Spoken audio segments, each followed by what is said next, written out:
एक तू सच्चा तेरा नाम सच्चा। अनंत पृष्ठ 313। सतपुरुष बाबा फुलसंदे वाले कहते हैं, हे परमेश्वर, संसार में जो मुझे दुख मिले उनके लिए भी तेरा बार बार धन्यवाद। अगर वे दुख ना होते तो मैं रो रो कर तेरी स्तुति कैसे करता। हे परमेश्वर, तू मेरे साथ है, यहाँ भी और वहाँ भी। सतपुरुष कहते हैं, सतगुरु पूरे मिलें तो परमेश्वर के धाम तक पहुँचावें, वरना यहाँ तो यह हाल है कि लोग मुंह से बातें बनाने को और चबोड़ करने को सर्वोच्च ज्ञान समझते हैं।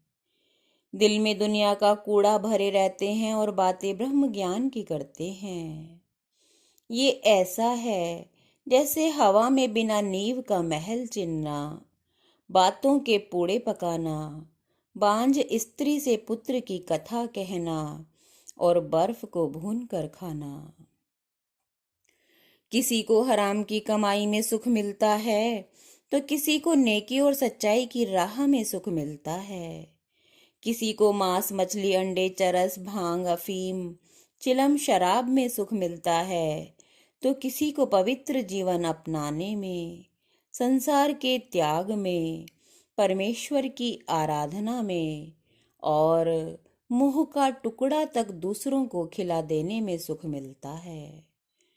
कोई दूसरों को सताकर खुश होता है तो कोई अपनी जान पर दुख सहते रहते हैं और अपने दुख की दूसरों को भनक तक नहीं लगने देते। पाप और धर्म जो मनुष्य ने किए हैं, अपने मुंह से अगर पाप या पुण्य को कहता है तो वे घटते घटते नष्ट हो जाते हैं। किंतु पाप कहना आसान नहीं और धर्म करके ना कहना ये जब्त भी हर किसी के बस की बात नहीं।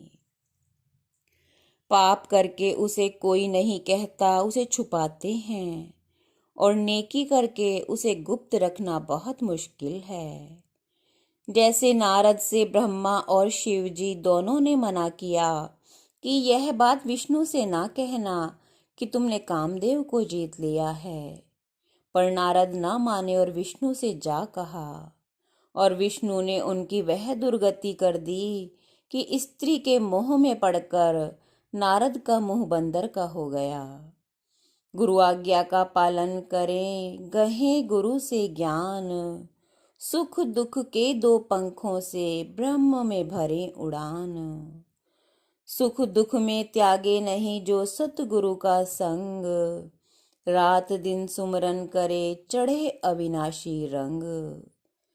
स्वामी की आज्ञा में रहें सहे शीस पर दुख, है सच्चा सेवक वही जो कभी न चाहवे सुख। मैं मेरा गुरु चरणों में जो कोई भेंट चढ़ावे, ऐसे सच्चे दास के काल निकट नहीं आवे। एक तू सच्चा तेरा नाम सच्चा।